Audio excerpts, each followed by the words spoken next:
নমস্কার। আপনারা যারা এই আমার বক্তব্য সামাজিক মাধ্যমের মাধ্যমে শুনছেন তাদের সকলকে জানাই জাতীয়তাবাদী অভিনন্দন। আপনারা শুনেছেন এবং জেনেছেন যে বেশ কিছুদিন আগে আমাদের জম্মু কাশ্মীর রাজ্যের পহেলগ্রামে 26 জন নিরীহ হিন্দু পর্যটককে ধর্ম চিহ্নিত করে যেভাবে পাকিস্তান মদতপুষ্ট সন্ত্রাসীরা হত্যা করল, তার নিন্দা জানাবার ভাষা আমাদের নেই। সারা বিশ্ব জুড়ে এই জঘন্য হত্যাকাণ্ডের বিরুদ্ধে মানুষ প্রতিবাদ জানিয়েছে এবং আমাদের সরকার, ভারত সরকার সেনাবাহিনীকে পূর্ণ ক্ষমতা দিয়েছিলেন যে এই পাকিস্তান মদতপুষ্ট সন্ত্রাসবাদীদের বিরুদ্ধে ব্যবস্থা নেওয়া। আমরা ধন্যবাদ জানাই আমাদের সেনাবাহিনীকে, যারা পাকিস্তানের অভ্যন্তরে ঢুকে পাকিস্তান মদতপুষ্ট সন্ত্রাসবাদীদের ঘাঁটিগুলিকে গুড়িয়ে দিয়েছেন এবং পাকিস্তানকে যে শিক্ষা দিয়েছেন, পাকিস্তান নতজানু হয়ে ভারতের কাছে যুদ্ধ বন্ধের আবেদন জানায়। এটা আমরা সবাই জানি। তাই আমরা ভারতীয় সেনাদের এই জয়ে, এই বিজয়ে আমরা গর্বিত। বন্ধুগণ,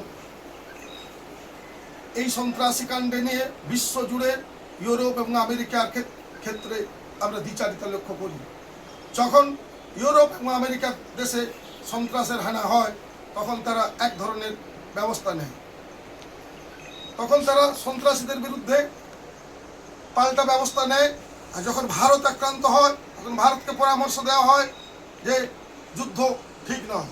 কিন্তু আমাদের বর্তমান সরকার, নরেন্দ্র মোদীর নেতৃত্বে সরকার, সেনাবাহিনী এই প্রথম যে ব্যবস্থা নিলেন তা বিশ্বকে আঙ্গুল জুড়ে দেখিয়ে দিলেন যে আজ সেই দিন আর নেই যে তোমরা সন্ত্রাসের ক্ষেত্রে যে নীতি নেবে, ভারত অন্য নীতি নেবে, সেদিন বর্তমানে আর নেই।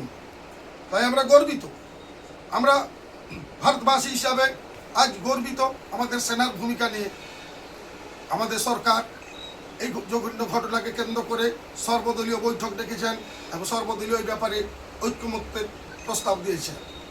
কিন্তু বন্ধুগণ, আমরা লক্ষ্য করলাম কংগ্রেস সহ কিছু বিরোধী দল এই ঘটনাকে নিয়ে তারা প্রশ্ন তুলছে। সেনাবাহিনীর এই সাফল্যকে, সেনাবাহিনীর এই আমাদের যে গর্বের ভূমিকাকে নিয়ে তারা প্রশ্ন তুলে ছোট করছে। আমরা দুঃখিত কংগ্রেস সহ বিরোধী দলের ভূমিকা নিয়ে। যেখানে সরকার ঐক্যমত্যের ভিত্তিতে একটা সিদ্ধান্ত নিয়েছেন, সেখানে বিরোধী দলের এই বিদেশ নীতির ক্ষেত্রে, সন্ত্রাসের ক্ষেত্রে তাদের যতটা সাহায্য পাওয়া যাবে ভাবা হয়েছিল ঠিক ততটা সাহায্য পাওয়া যায়নি। এই জন্য আমরা হতাশ। আপনারা দেখেছেন রাষ্ট্রসংঘে যে প্রতিনিধি দল ভারত সরকার পাঠাবার জন্য সর্বদলীয় প্রতিনিধি দলের যে ব্যবস্থা করেছেন, সেক্ষেত্রেও এই বিরোধী দলের ভূমিকা। কারণ লোকসভার নেতা, দেশের নেতা, প্রধানমন্ত্রী এ ব্যাপারে যে সদস্যদের নাম প্রস্তাব করেছিলেন সেটা বিভিন্ন দলের ছিল, কিন্তু সেই দলগুলো তাতে রাজি হল না। তারা তাদের মনোমত নেতা পাঠালেন। আমরা এ রাজ্যে কংগ্রেস, তৃণমূল কংগ্রেসের ক্ষেত্রে দেখলাম যে সরকার, ভারত সরকার সাংসদ ইউসুফ পাঠানের নাম প্রস্তাব করেছিলেন, কিন্তু তৃণমূল কংগ্রেস সেটা সোচ্চার বিরোধিতা করল। তারা পরিবর্তে অভিষেক ব্যানার্জির নাম অনুমোদন করালেন। আমরা মনে করি যে বিদেশ নীতির ক্ষেত্রে এবং সন্ত্রাসের ক্ষেত্রে, বলিষ্ঠতার ক্ষেত্রে সরকারের পাশে এই দলগুলোর সেভাবে সাহায্য করেনি যতটা করা আমরা আশা করছিলাম। বন্ধুগণ, আমরা অতীতে দেখেছি ইন্দিরা গান্ধী যখন প্রধানমন্ত্রী ছিলেন, পূর্ব পাকিস্তান, অধুনা যেটা বাংলাদেশের বিরুদ্ধে যখন আমাদের সেনাবাহিনী একটা ভূমিকা নিয়েছিলেন, যুদ্ধের ভূমিকা নিয়ে বাংলাদেশকে স্বাধীন করেছিলেন, সেদিন তৎকালীন বিরোধী নেতা, সর্বজনপ্রিয় নেতা অটল বিহারী বাজপেয়ী ইন্দিরা গান্ধীকে মা বলে আখ্যা দিয়েছিলেন, মানে ভারত মাতার অর্থাৎ দুর্গা বলে আখ্যা দিয়েছিলেন। আমরা এটা গর্বিত। আর আজকে যেখানে নরেন্দ্র মোদীর নেতৃত্বের সরকার বিশ্বকে এই শিক্ষা দিচ্ছেন যে সন্ত্রাসের ক্ষেত্রে ভারত আর কোনো অবস্থাতে মেনে নেবে না।